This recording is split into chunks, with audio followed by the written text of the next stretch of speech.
Welcome student. आज की class में हम प्लैंक का क्वांटम सिद्धांत और विकिरण नियम का अध्ययन करेंगे।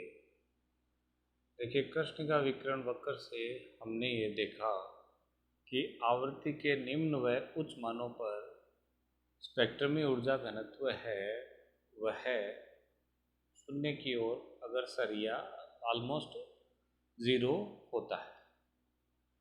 इस परिणाम को देखते हुए प्लैंक ने यह माना कि विकिरणों से संबंध जो ऊर्जा है वह एक विकिरण की आवृत्ति म्यू का फलन होना चाहिए, अर्थात E is a function of mu. सबसे पहले प्लैंक ने इसकी ओर ध्यान दिया।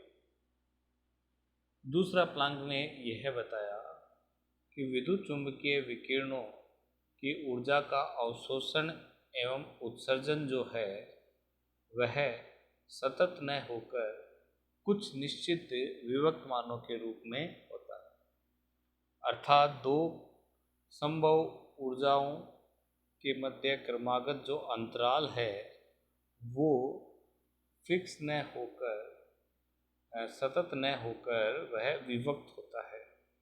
ठीक है, और यह जो ऊर्जा अंतराल है यह आवर्ती म्यू के समानुपाती होता है।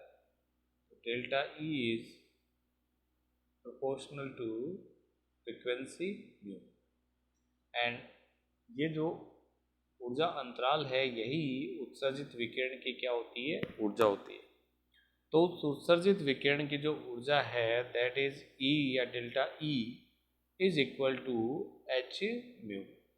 यहाँ एच जो है वो प्लैंक कांस्टेंट है that was introduced by Max Planck, and इस प्लैंक कांस्टेंट की जो वैल्यू है वो हमें पता है मिलिकर ने फाइंड की थी।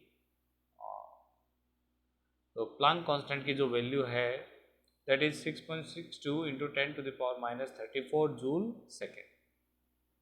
देखिए, अब प्लैंक दोलक जो है मीन जो कृष्णिका है उस कृष्णिका के जो अणु हैं जो गर्म होकर कंपन कर रहे हैं और कंपन के द्वारा वह अपनी ऊर्जा को क्या कर रहे हैं, उत्सर्जित कर रहे हैं विकिरण के रूप में। तो उन प्लैंक दोलक की ऊर्जा की औसत ऊर्जा का मान ज्ञात करने के लिए प्लैंक ने क्या किया, क्लासिकल जो स्टैटिस्टिक्स है उसको काम में लिया, और क्लासिकल स्टैटिस्टिक्स जो है वो मैक्सवेल बोल्ट्जमान स्टैटिस्टिक्स है। तो मैक्सवेल बोल्ट्जमान स्टैटिस्टिक्स ये कहती है कि किसी ताप T पर किसी संघटक के ऊर्जा E में पाए जाने की प्रायिकता है वो e⁻⁻ के प्रोपोर्शनल होती है। यहाँ देखिए, ये इस पर ध्यान रखिए, एंड 1/1/kT इज कांस्टेंट, क्योंकि किसी ताप T की बात कर रहे हैं तो नियत ताप T है तो उसके लिए 1/kT क्या हो जाएगा, कांस्टेंट हो जाएगा। K is the Boltzmann constant. Then अगर हमें औसत ऊर्जा ज्ञात करनी है तो हम सांख्यिकी के अनुसार औसत ऊर्जा को डिफाइन कर सकते हैं, and the average energy E bar is equal to, तो हम जानते हैं कि किसी E अवस्था में पाए जाने की प्रायिकता जो PE है उस अवस्था में ऊर्जा E से मल्टीपल हो जाएगी, और ऐसी सभी अवस्थाओं को क्या कर लिया जाएगा, उनका योग कर लिया जाएगा, और इन प्रायिकताओं का जो योग है उससे इसको क्या कर दिया जाएगा, डिवाइड कर दिया जाएगा। तो उससे हमें क्या मिल जाएगा, औसत ऊर्जा का मान है वो प्राप्त हो जाएगा। ठीक है, तो किसी भी अवस्था के लिए उसकी प्रायिकता होने की प्रायिकता E, और उस अवस्था में E ऊर्जा E it's mean E1 P1 plus E2 P2 and so जितनी भी है उनका योग, और डिवाइडेड बाय जो फंक्शन है P1 P2 P3 and so on, उससे इसको हम डिवाइड कर देंगे। तो PE जो है यह Maxwell Boltzmann distribution function, Maxwell Boltzmann वितरण फलन कहलाता है। ठीक है, अब हम जानते हैं कि किसी ऊर्जाओं के जो मान है वह म्यू के समानुपाती है, ऊर्जाओं का मान क्या है, h, और इसके सभी संभव सतत मान नहीं हो सकते। इसका मतलब पहला मान अगर h म्यू है तो दूसरा मान एच म्यू का पूर्ण गुणज 2h म्यू या 3h म्यू या हम कह सकते हैं NH म्यू होगा। तो ऊर्जाओं के संभावित मान क्या हो सकते हैं, NH म्यू, या फिर शून्य भी हो सकता है। तो हम यहाँ डिफाइन कर देंगे n जो है वो 0, 1, 2, 3 एंड सो ऑन, इस प्रकार से।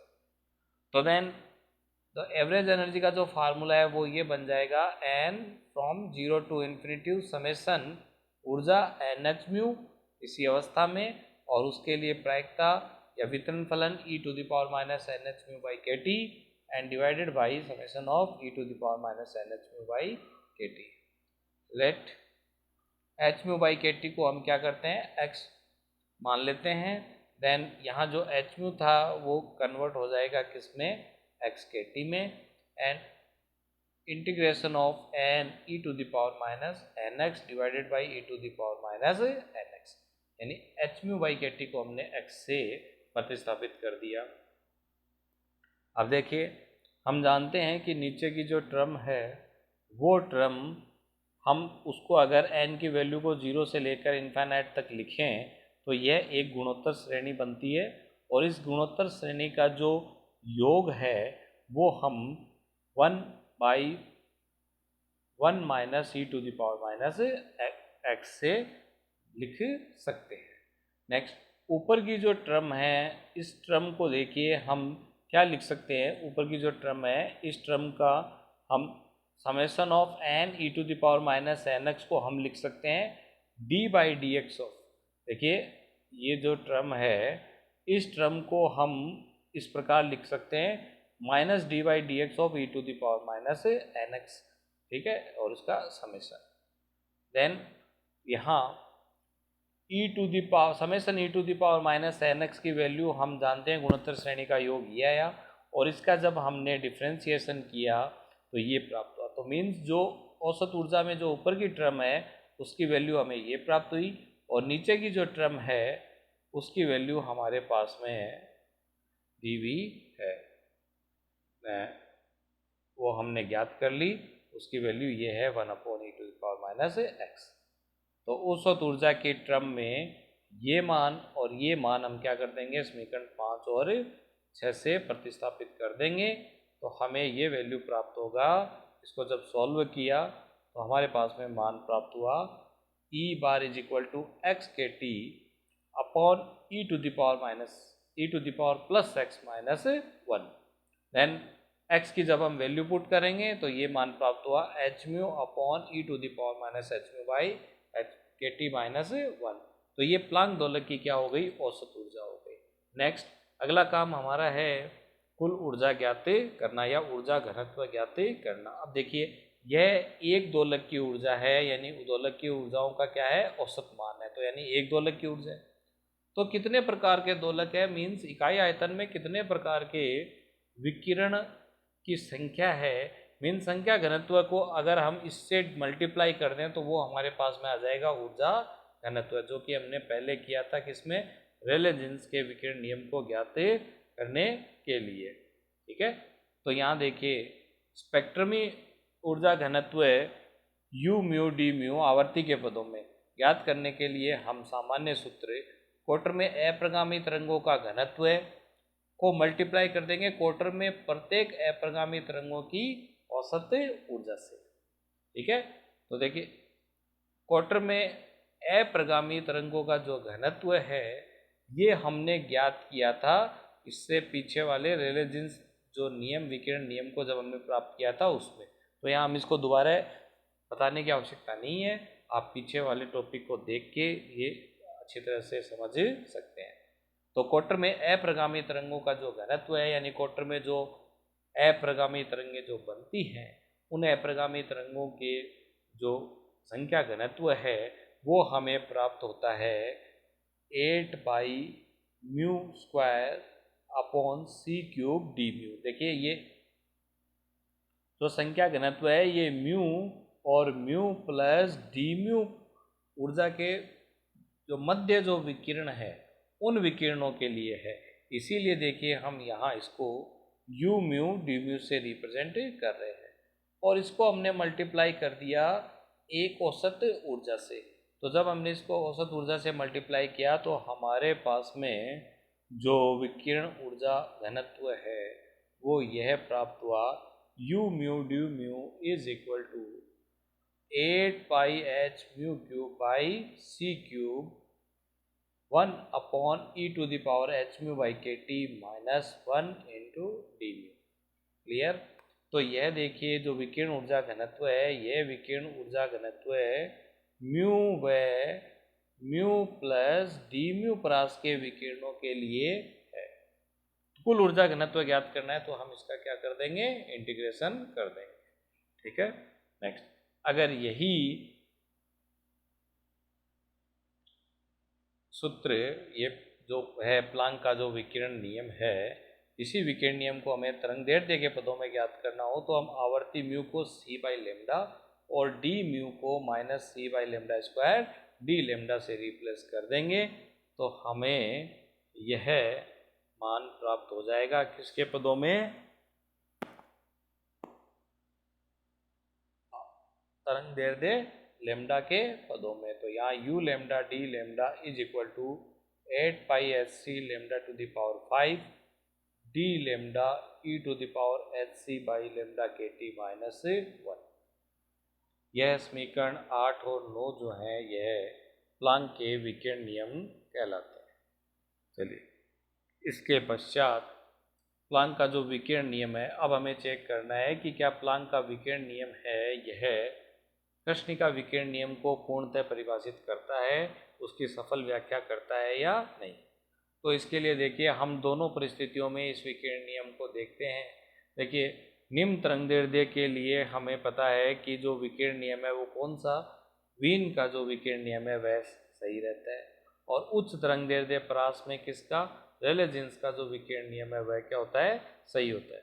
तो हम निम्न तरंगदैर्ध्य के लिए देख लेते हैं, अगर प्लांक का नियम वीन के नियम की तरह व्याख्या करता है तो यह निम्न तरंगदैर्ध्य के लिए सही है, और उच्च तरंगदैर्ध्य परास में अगर यह रेले जीन्स के नियम की तरह व्याख्या करता है तो इसका मतलब यह उच्च तरंगदैर्ध्य परास में भी सही है। तो दोनों तरंगदैर्ध्य परास में हम इसे ज्ञात करते हैं या सरल करते हैं। तो देखिए, निम्न तरंगदैर्ध्य के लिए मीन्स विकिरण जो नियम है प्लांक का, उसमें हम तरंगदैर्ध्य लेमडा को वैल्यू को कम रखेंगे। तो यहाँ देखिए एच सी बाई लेमडा के टी जो टर्म है उसमें हम लेमडा को डिफाइन करते हैं, lambda is very very less than H C by के टी। अगर तरंगदैर्ध्य कम है तो एच सी बाई लेमडा के टी जो टर्म है वह एक से क्या होगी, बहुत बड़ी होगी। क्यों? क्योंकि लेमडा बहुत क्या है, छोटा। तो it's mean E to the power H C by lambda के टी है वह टर्म बहुत क्या हो गई, ज़्यादा। तो -1 को हम यहाँ क्या कर सकते हैं, नगण्य कर सकते हैं। तो e to the power H C by lambda के टी रह गया और वह ऊपर आकर लिखा जा सकता है e to the power minus h C by lambda के टी। तो यहाँ देखिए लेमडा टू द पावर 5 के ऊपर जो है 8 पाई एच सी, ये सब क्या है, कांस्टेंट। तो इन कांस्टेंट को हमने नाम रख दिया a upon lambda to the power 5, और ई टू द पावर यहाँ एच सी बाई लेमडा के टी में हमने एच सी बाई के को क्या मान लिया, कांस्टेंट ए मान लिया। तो यह लिखा जा सकता है e to the power minus a by lambda T d lambda. तो यहाँ देखिए यह जो इक्वेशन है यह बिल्कुल वीन के विकिरण नियम की तरह प्राप्त होती है। इसका अभिप्राय ये हुआ कि निम्न तरंगदैर्ध्य परास में प्लांक का जो नियम है वह वीन के विकिरण नियम में परिवर्तित हो जाता है और कृष्णिका विकिरण की सफल व्याख्या करता है। किसके लिए, लघु तरंगदैर्ध्य परास के लिए। इसके पश्चात दीर्घ तरंगदैर्ध्य परास में के लिए हम इसको ज्ञात करने के लिए क्या करते हैं, अब चूंकि हम जानते हैं कि अगर तरंगदैर्ध्य की परास हमने दीर्घ मान लिए हैं यानी आवर्ती के न्यून मान लिए, तो उस समय एच सी बाई लेमडा के टी जो है वो एक से बहुत क्या हो जाएगा, छोटा मान हो जाएगा। तो e to the power H C by lambda since lambda के टी इज वेरी वेरी, जो टर्म है उसमें एच सी बाई लेमडा के टी बहुत छोटा है तो इसका ई की पावर एक्स की तरह इसका प्रसार कर देंगे, तो जिसमें दूसरा पद ही महत्वपूर्ण होगा, अन्य सभी उच्च घातों के पद क्या हो जाएंगे, नगण्य। तो इसका अभिप्राय ये हुआ कि e to the power H C by lambda के टी का प्रसार ये हुआ 1 plus H C by lambda के टी। तो ये वैल्यू जब हम समीकरण 9 में रखेंगे तो यहाँ से जो e to the power x minus 1 term थी, तो e to the power x का मतलब ये हुआ, और यहाँ से 1 plus H C by lambda के टी माइनस 1, तो ये 1 से 1 कैंसिल, और एच सी बाई लेमडा के टी क्या हो जाएगा 1 by H C by lambda के टी, और वो ऊपर आके लेमडा के टी बाई एच सी, तो जो वैल्यू यहाँ से कैंसिल होगी उसको कैंसिल कर देंगे, और रिमेनिंग टर्म हमारे पास में ये रह गई 8 बाई के T by lambda to the power 4 D lambda. देखिए यह रेलेजेंस का नियम है, पूर्व टॉपिक में हमने इसको पढ़ा था। तो उच्च तरंगदैर्ध्य परास में प्लांक का जो विकिरण नियम है वह किस में कन्वर्ट हो जाता है, रेलेजेंस के विकिरण नियम में कन्वर्ट हो जाता है। तो उच्च तरंगदैर्ध्य परास में प्लांक का जो नियम है वह कृष्णिका विकिरण की व्याख्या करता है। निम्न तरंगदैर्ध्य परास में भी यह कृष्णिका विकिरण की व्याख्या करता है। अभिप्राय यह है कि प्लांक का जो विकिरण नियम है वो जो है वो कृष्णिका विकिरण की संपूर्ण व्याख्या करता है। तो आगे की और भी क्लास में हम ये देखेंगे कि प्लांक के नियम से और भी छोटे छोटे जो वीन का विस्थापन नियम है, या फिर स्पेक्ट्रमी ऊर्जा घनत्व ऐसे कुल ऊर्जा है, स्टीफन का नियम है, ठीक है, इन सभी नियमों को हम प्राप्त कर सकते हैं।